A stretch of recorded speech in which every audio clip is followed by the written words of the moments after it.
Assalamualaikum warahmatullahi wabarakatuh.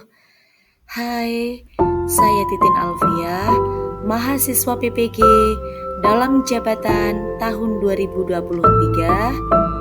Angkatan 1. Dalam video kali ini, saya akan mencoba memaparkan praktik baik saya dalam menerapkan model pembelajaran problem-based learning pada mata pelajaran matematika dan ilmu pengetahuan alam di SD Negeri Wulahan 1 Adipala.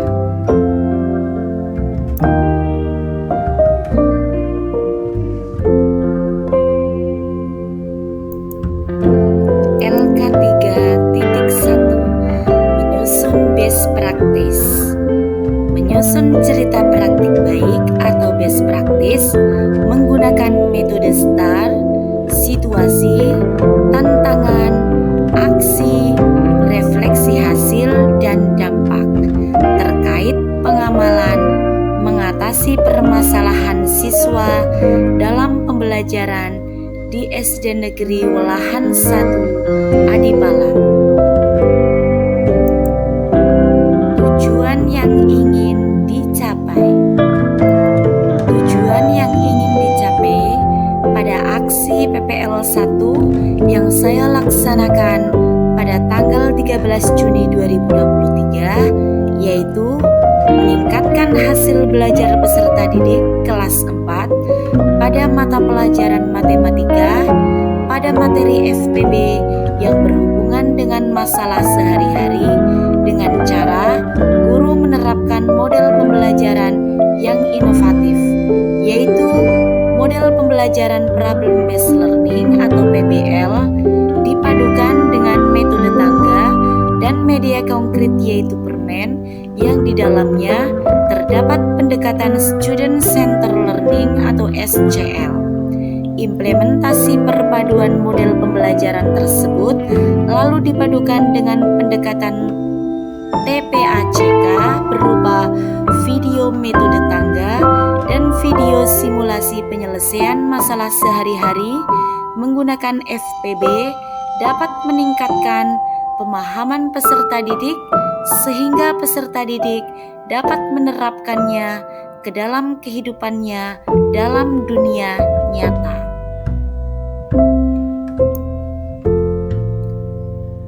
Selanjutnya, pada hari Selasa, tanggal 27 Juni 2023, tujuan aksi PPL 2 yang saya lakukan adalah meningkatkan kemampuan memahami pelajaran IPA tentang sifat-sifat cahaya dengan menggunakan model pembelajaran problem-based learning atau PBL yang dipadukan dengan metode penelitian eksperimen dan media audio visual. Selanjutnya akan saya jabarkan metode STAR dalam pembelajaran yang saya lakukan. Pertama, situasi. Kondisi yang menjadi latar belakang masalah. Mengapa praktik ini penting?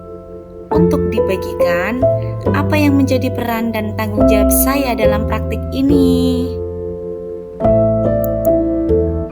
Latar belakang masalah pembelajaran praktik lapangan yaitu 1. Pengelolaan kelas yang kurang baik, metode pembelajaran yang belum tepat, pemahaman konsep peserta didik masih rendah, pembelajaran di kelas cenderung monoton, pembelajaran masih teacher center, dan pembelajaran belum berorientasi pada keterampilan berpikir tingkat tinggi atau HOTS. Pada pembelajaran abad 21, guru bukan lagi sebagai pusat belajar, melainkan peserta didik. Selain itu, pada pembelajaran abad 21 juga menuntut peserta didik untuk mengembangkan keterampilan berpikir tingkat tinggi, kreatif, dan problem solving. Salah satu model pembelajaran yang berorientasi berorientasi pada HOTS dan Student Center yang disarankan dalam implementasi materi tersebut, yaitu model pembelajaran berbasis masalah atau problem-based learning, agar aktivitas dan pemahaman konsep peserta didik meningkat. Praktik pembelajaran inovatif menggunakan problem-based learning atau PBL ini penting untuk dibagikan guna dapat menciptakan praktik pembelajaran yang inovatif yang satu dan aksi dua. Penggunaan model pembelajaran problem-based learning atau PBL ini sebagai upaya perbaikan proses pembelajaran di kelas, karena model PBL dapat meningkatkan aktivitas dan pemahaman konsep peserta didik untuk dapat berpikir tingkat tinggi dan kreatif dalam menyelesaikan masalah, menumbuhkan inisiatif bekerja dalam kelompok, menumbuhkan motivasi internal dalam belajar, dan dapat mengembangkan hubungan interpersonal peserta didik saat bekerja dalam kelompok. Model PBL juga membantu peserta didik untuk memahami hakikat belajar sebagai cara berpikir, memahami materi esensial yang dipelajari. Peran dan tanggung jawab saya dalam praktik ini adalah 1. Mengidentifikasi tentang permasalahan yang terjadi selama proses pembelajaran di dalam kelas, serta menyelesaikan permasalahan yang sudah diidentifikasi. 2. Mampu berperan menjadi guru yang bisa merancang dan membuat media pembelajaran, LKPD, dan bahan ajar. 3. Mampu berperan sebagai guru yang terampil dalam menyusun RPP yang sesuai dengan karakteristik siswa dan materi pembelajaran. 4. Berperan sebagai guru yang bisa menggunakan model pembelajaran problem-based learning. Dan kelima, mampu menuliskan tujuan pembelajaran yang terintegrasi dengan berorientasi pada HOTS. Adakah tantangan dalam melakukan kegiatan ini? Apa saja yang menjadi tantangan untuk mencapai tujuan tersebut? Dan siapa saja yang terlibat? Tantangan yang saya hadapi di antaranya yang pertama adalah manajemen waktu. Yang kedua, pembuatan bahan ajar dan LKPD yang menarik menggunakan aplikasi Canva yang belum pernah saya lakukan sebelumnya. Yang ketiga, membuat kisi-kisi dan soal berbasis HOTS. Yang keempat, keterampilan menyajikan masalah untuk memperjelas model PBL bisa nampak pada saat pembelajaran berlangsung. Dan tantangan yang kelima adalah presentasi kelompok yang menuntut kepercayadirian peserta didik. Orang-orang yang terlibat diantaranya adalah pertama, peserta didik sebagai center learning atau peserta didik kelas 4 SD Negeri Wolahan 1 Adipala tahun pelajaran 2022-2023. Kedua, guru sebagai fasilitator, yaitu saya sendiri, Titin Alfiah, SPDSD. Ketiga, dosen pembimbing dan guru pamong pada saat Vikon PPL, yaitu beliau Bapak Dede Margo Irianto, MPD, dan Ibu Ine Sumarsih, SPD. Keempat, rekan guru sebagai kameramen, beliau Bapak Sigit Margono, SPDSD. Dan yang kelima, Bapak Kepala Sekolah sebagai pendamping, beliau Bapak Taufik Maiwuri, MPD. Kemudian STAR yang ketiga yaitu aksi. Langkah-langkah apa yang dilakukan untuk menghadapi tantangan tersebut? Strategi apa yang digunakan? Bagaimana prosesnya? Siapa saja yang terlibat? Apa saja sumber daya atau materi yang diperlukan untuk melaksanakan strategi ini? Nah, langkah-langkah yang saya lakukan untuk menghadapi tantangan tersebut adalah: pertama, mempersiapkan fasilitas yang dibutuhkan, seperti ruang kelas infocus, laptop, pengeras suara, dan fasilitas pendukung lainnya. 2. Pemilihan media pembelajaran. Poin A, strategi yang dilakukan pendidik dalam pemilihan media pembelajaran adalah dengan memilih media pembelajaran yang dirasa tepat dan sesuai dengan materi pelajaran, juga sesuai karakteristik peserta didik. Selain itu, pendidik juga bisa memilih media pembelajaran yang dikuasainya, baik dalam penyampaian dan juga pengoperasiannya. Di sini, peneliti memilih media pembelajaran audiovisual, antara lain media PowerPoint interaktif, media tutorial yang didownload dari channel YouTube, yang disesuaikan dengan materi pembelajaran, dan yang mampu memberikan stimulus kepada peserta didik untuk menyelesaikan permasalahan yang disajikan ketika proses pembelajaran dan evaluasi. Selain itu, pendidik juga menggunakan media realita berupa benda nyata. Poin B, sumber daya yang diperlukan untuk mendownload video pembelajaran animasi dan video lain yang mampu menunjang pembelajaran, yaitu komputer atau laptop, jaringan internet, serta kemampuan pendidik untuk menganalisis video apa saja yang dibutuhkan. Ketiga, pemilihan metode pembelajaran yang variatif. Poin A, strategi yang dilakukan pendidik dalam pemilihan metode pembelajaran adalah dengan memahami karakteristik peserta didik dan karakteristik materi.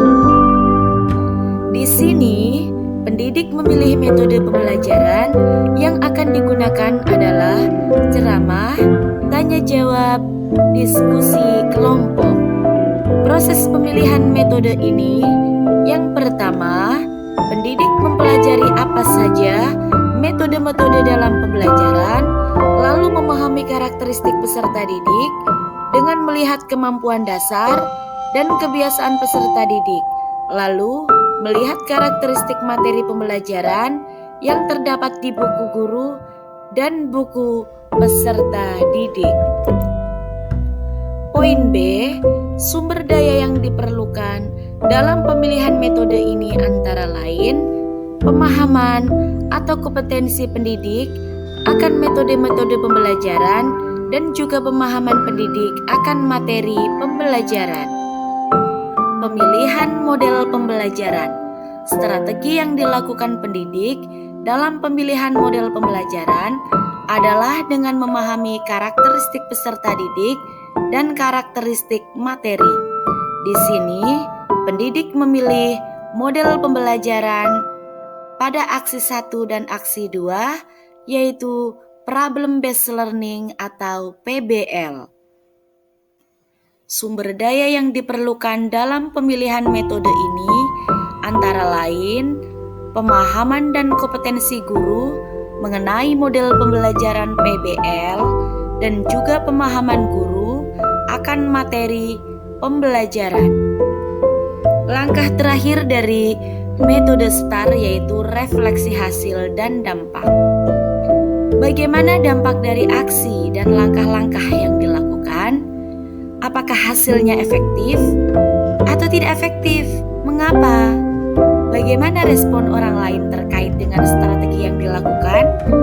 Apa yang menjadi faktor keberhasilan atau ketidakberhasilan dari strategi yang dilakukan? Apakah pembelajaran dari keseluruhan proses tersebut? Pada aksi PPL 1, yang pertama, dengan metode tangga dapat meningkatkan hasil belajar peserta didik dalam latihan, bersimulasi, meningkatkan kemampuan bersosialisasi dan berkomunikasi. 2. Peserta didik dapat meningkatkan kualitas hasil belajar dalam menentukan FPB, terutama bagi peserta didik kelas 4 SD Negeri Wulan 1, Kecamatan Adipala, Kabupaten Cilacap. Ketiga, menimbulkan dan membuktikan tingkat kreativitas peserta didik dan keaktifan peserta didik dalam mengikuti pembelajaran. 4. Desain kegiatan yang berpusat pada peserta didik sangat meningkatkan keaktifan peserta didik saat proses pembelajaran sehingga peserta didik termotivasi untuk belajar. Kelima, peserta didik sangat merespon terhadap kegiatan pembelajaran dapat dilihat saat kegiatan refleksi akhir pembelajaran, peserta didik memberikan refleksi bahwa pembelajaran sangat menyenangkan dan media pembelajaran yang digunakan menarik juga mudah dipahami. Lalu pada aksi PPL 2, pertama, penggunaan model pembelajaran problem based learning membuat peserta didik lebih tertantang kemampuannya dalam menemukan serta mengembangkan pengetahuan baru bagi peserta didik, terkhusus pada pelajaran IPA, materi sifat-sifat cahaya dibandingkan dengan menggunakan metode konvensional yang selama ini sering digunakan. Hal ini terlihat dari indikator keaktifan peserta didik yang meningkat. 2. Penggunaan media berbasis TPACK dalam bentuk gambar, video, media pembelajaran audiovisual, serta pemberian materi melalui tayangan media PowerPoint sudah dikatakan efektif membantu pemahaman peserta didik akan konsep materi IPA, materi sifat-sifat cahaya. Hal ini dibuktikan dengan hasil evaluasi pembelajaran semua peserta didik di atas KKM. 3. Desain kegiatan yang berpusat pada peserta didik sangat meningkatkan keaktifan peserta didik saat proses pembelajaran, sehingga peserta didik termotivasi untuk belajar. 4. Peserta didik sangat merespon terhadap kegiatan pembelajaran dapat dilihat saat kegiatan refleksi akhir pembelajaran, peserta didik memberikan refleksi bahwa pembelajaran sangat menyenangkan dan media pembelajaran yang digunakan menarik juga mudah dipahami. Faktor keberhasilan. Faktor keberhasilan pembelajaran ini sangat ditentukan akan penguasaan pendidik terhadap media pembelajaran, metode, model, dan langkah-langkah pada rencana pelaksanaan pembelajaran yang sudah dibuat.